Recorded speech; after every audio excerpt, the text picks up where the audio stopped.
വയനാട് പുനരധിവാസത്തിൽ രാഷ്ട്രീയം കളിച്ച് കേരള കർണാടക സർക്കാരുകൾ പരസ്പരം കത്തുകൾ കൈമാറുന്നതിനപ്പുറത്തേക്ക് ക്രിയാത്മകമായ ഒരു നടപടിയും ഉണ്ടാകുന്നില്ല. 100 വീട് നിർമ്മിക്കാൻ ഭൂമി വേണമെന്ന് കർണാടകയും ഭൂമി നൽകാൻ കഴിയില്ലെന്നും 100 വീടുകളെ സർക്കാർ നിർമ്മിക്കുന്ന ടൗൺഷിപ്പിന്റെ ഭാഗമാക്കാമെന്നുമാണ് കേരളം പറയുന്നത്.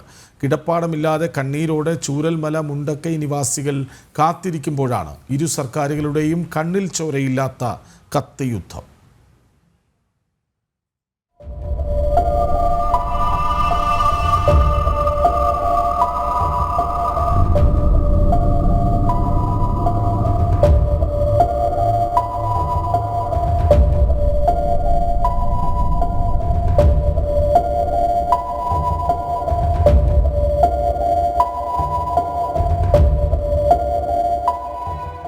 ഒറ്റ നിമിഷം കൊണ്ട് ഉറ്റവരെ നഷ്ടമായവർ, ആയുസ്സിലുണ്ടാക്കിയ സമ്പാദ്യമൊക്കെയും ഇല്ലാതായവർ, വിധിയുടെ മുന്നിൽ എന്തു ചെയ്യണമെന്നറിയാതെ വാടക വീടുകളിലും ബന്ധുവീടുകളിലും അന്തി ഉറങ്ങുന്ന പാവങ്ങൾക്ക് മുന്നിലാണ് കേരള കർണാടക സർക്കാരുകൾ ഈ രാഷ്ട്രീയ നാടകം കളിക്കുന്നത്.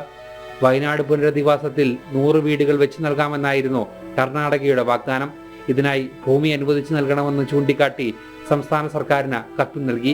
എന്നാൽ സ്ഥലം അനുവദിക്കാനാകില്ല എന്ന ഉറച്ച നിലപാടിലാണ് കേരള സർക്കാർ. സംസ്ഥാന സർക്കാർ നിർമ്മിച്ചു നൽകുന്ന ടൗൺഷിപ്പിൽ 100 വീടുകൾ ഉൾപ്പെടുത്തണമെന്നാണ് കേരളത്തിന്റെ ആവശ്യം. എന്നാൽ ഈ ആവശ്യത്തെ കർണാടക അംഗീകരിക്കുന്നില്ല. അങ്ങനെ പരസ്പരം പഴിചാരി ഇരു സർക്കാരുകളും മുന്നോട്ട് പോകുമ്പോൾ നിസ്സഹായതയോടെ നോക്കി നിൽക്കാനേ വയനാടുകാർക്ക് സാധിക്കൂ. പുനരധിവാസം അനന്തമായി നീളുമ്പോൾ ഒരുപാട് ആളുകളുടെ ജീവിതം കൂടിയാണ് ഇവിടെ തുലാസിലാകുന്നത്. ജനം, കോഴിക്കോട്.